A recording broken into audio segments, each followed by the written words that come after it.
one more system here, Mike, which you're going to explain. Yeah, okay. so this is the Master Compressor Extreme Lab 2. It's actually the watch that gave us this. Unfortunate. Yeah, I'm going to call it a casualty of subsurface abuse. And this one's on all new straps now, but I'm going to demonstrate how the system actually works. Now you can see on the case back, first of all, what a case back, but not only does the strap have metal inserts that permit it to articulate, you see how it has a ratcheting system? There are very distinct detents you can hear and feel, and the watch fits a small wrist, but that's not what I'm focusing on. This is really the ultimate in proprietary quick change strap technology. Now, Pheline, we have a Lab 2 graphic, just in case I screw up the macro camera, but we have a Lab 2 quick change graphic. The first thing that happens is that this tab pulls up.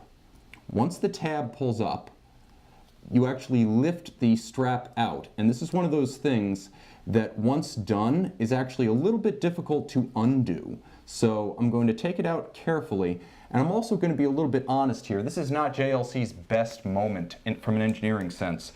The system works, but honestly, back in 2014 when this model first hit the market, well, let's just say a very high-ranking person from JLC in the US and I spent about 1.5 minutes trying to remove the strap and then about 5 trying to get it back in, and that was on a production model. So while it works, and it will save you from mangling the lugs with a tool, this is an example of probably being too cute by half. Yeah, that's way over-engineered. And since we're talking about straps, not just strap release systems, we've got to talk about this buckle, which is a 4-figure replacement part. Mike, can you describe a little bit what's going on here? Again, it's over-engineering at its best. It is a quick change system. It has a locking system that I believe you pull back. There you go. Yeah, let me just get that into our macro camera's field. We pull these back, and that's what actually allows us to change the. It has a double prong ardillon. It's going to slide out here now, and it actually comes out just like that. Which is great, but again, too cute by half. Yeah, the first time I had to figure out how to do one, I was not happy. And we have to get them lined back up again and get them locked back in again. The best quick release systems don't just release, they also return. Yes, they're user friendly. And I will mention that JLC redeemed itself at SIHH this year with a quick release bracelet for the Geophysic line. Now, the nice thing about the bracelet is it takes the traditional JLC quadruple trigger with double micro adjust, and it adds a quick release system that you can use on the standard Geophysic. So it doesn't require a proprietary lug. You can still stick standardized straps in there with standardized spring bars, but you can also add the bracelet. Yeah, one thing to show on this is actually the spring bars. It's actually a double spring bar system that goes through connected by another bar. And you can see the side profile here. So it's very strong, but again, it's way over-engineered. Okay, so now we have a couple of questions coming through, and I want to make sure that we field some of these because you guys are absolutely crucial to me, the live audience. There's a question coming in from Nigel Evans, who's basically saying that Rolex service says that -2 seconds per day is acceptable to them, and they may not be able to do any better. He wouldn't open a new watch for -2 seconds. Mike, would you think -2 is actionable? Yes, unless you're circumnavigating the globe and expect to end up at, within the same 5 feet that you started. -2 seconds a day is, because it's -2 seconds a day on your wrist, it might be +3 seconds a day on somebody else's wrist. That's the other thing. You have to, if you're timing a watch like that, you have to dynamically do it to the person that's wearing it.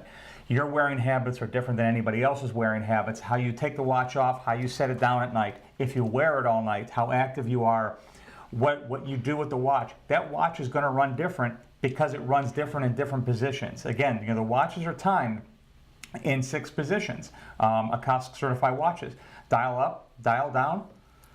Now, I had to pick this one. Crown down, crown 9, crown 3, and crown 12. And we take the average of that because we have to split that average thinking that watch dynamically is going to be in every position every day. Most watches, we time in 3 positions. Dial up, dial down, and crown down because those are the average positions the watch is going to stay in most of the time. If you wear the watch in your right hand and you're walking, it's crown down. So those are the three that we're really concerned about. When you start talking about cost, Rolex is minus 2 seconds. They're not going to touch that watch, because the problem is if they speed it up a little bit, in a month's time, your habits can change, and all of a sudden that watch can be 6 seconds fast, and then you're not going to be happy. That's why they set a standard. They fall within that standard, and they're not going to touch it. Absolutely. There's an expression in testing automobiles when you have something that, you know, pulls a 3.8 second run to 60 and 12.1 in the quarter mile, and then the other car pulls a 3.7 and a 12.2 in the quarter mile.